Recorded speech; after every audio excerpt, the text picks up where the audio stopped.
Hi, I'm Joe Feeks, editor of Pig Health Today, and with me is Dr. Jason Ross.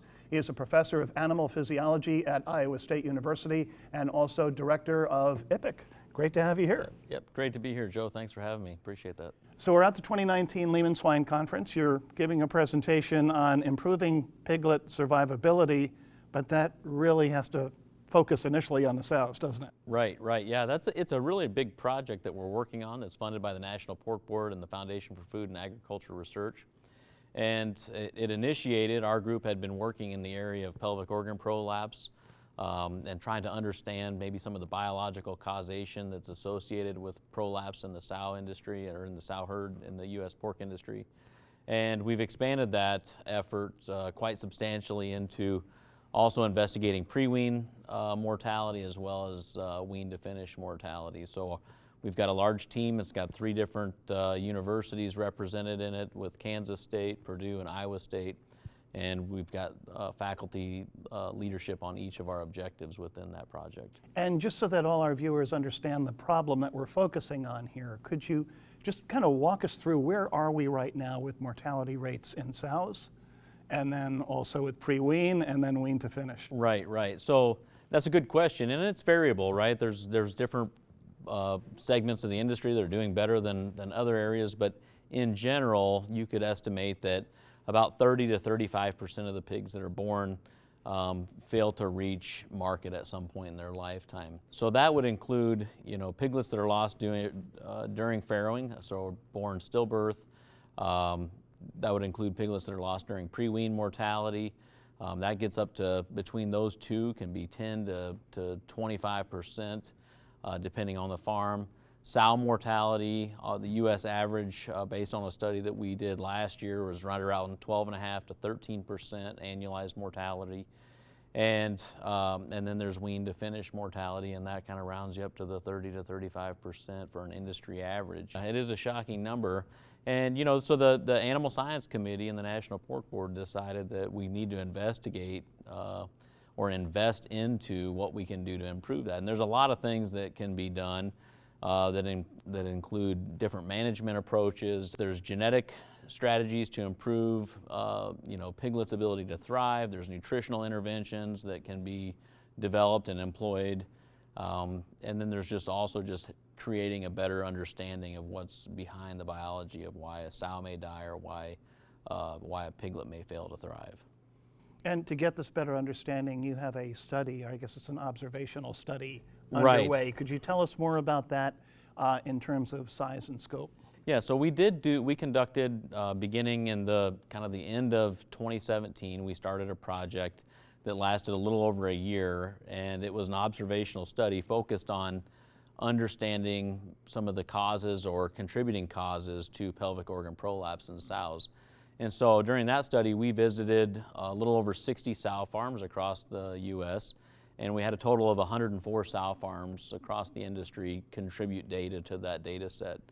And then our team evaluated that data set, analyzed it, and considered as many different factors as we could effectively analyze. And that's really given us a lot of guidance into the areas that we want to continue investigating with our current funding.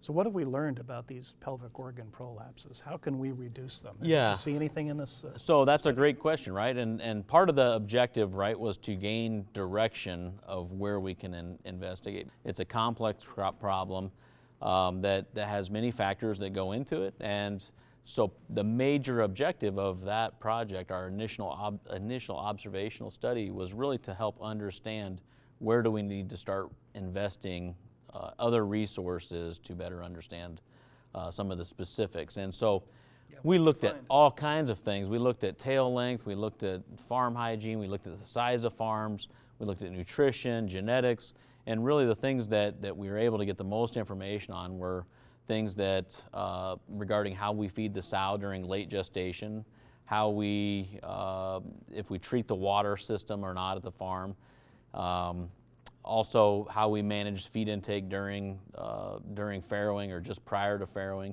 So those are things that now we're conducting additional, more in-depth studies to help validate what was observed in the observational study, with a more hypothesis-driven approach.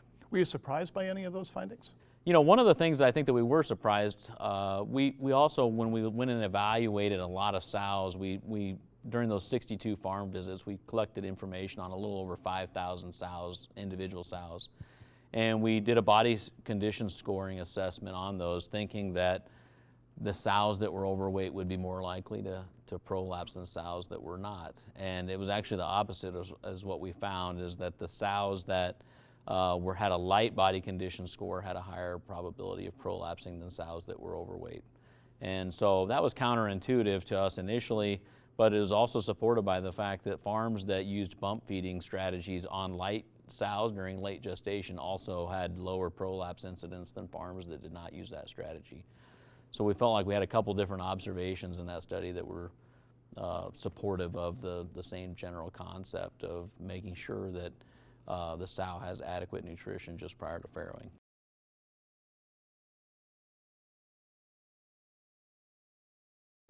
So let's take this next question by segment.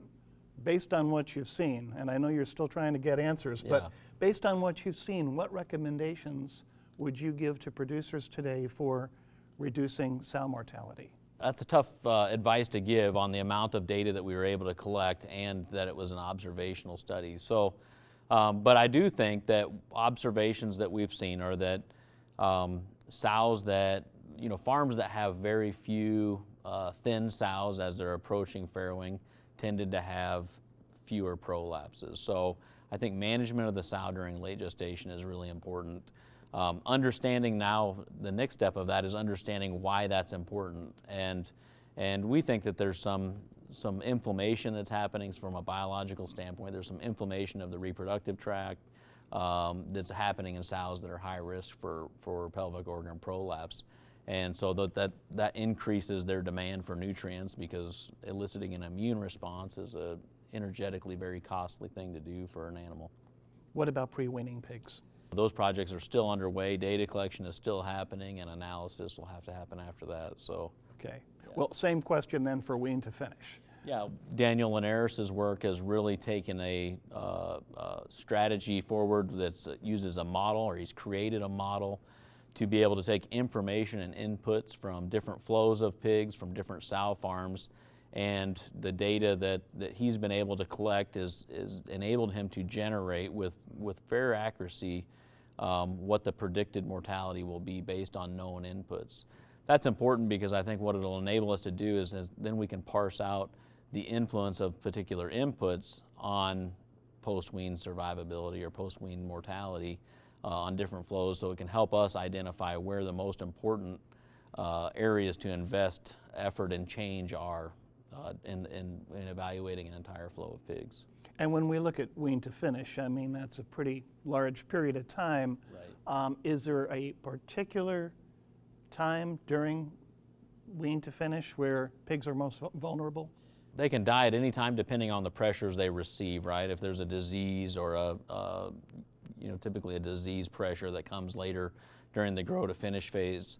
But a lot of times the biggest hurdle is the wean transition, right? So coming off the sow and getting started on feed into that in that new environment. That's a big area. It's an important area because that's really sets up that piglet's ability to take off and thrive. Well, when it comes to research, it seems like the pork industry is really pulling out all the stops. And so there is a lot of work that's happening. I think it really underscores this industry and their commitment to continued improvement. And they take their checkoff dollars and they invest it in areas that are important, not just for the success of their enterprises, but for success of the industry as a whole, and for the well-being of the pigs as well. Well, that's exactly it. It's not just performance, it is welfare, isn't it? That's right. Yeah. Okay, well, we've been talking to Dr. Jason Ross. He is a professor of animal physiology at Iowa State University and also director for the Iowa Pork Industry Center. Thanks again for coming by. Yeah, thanks.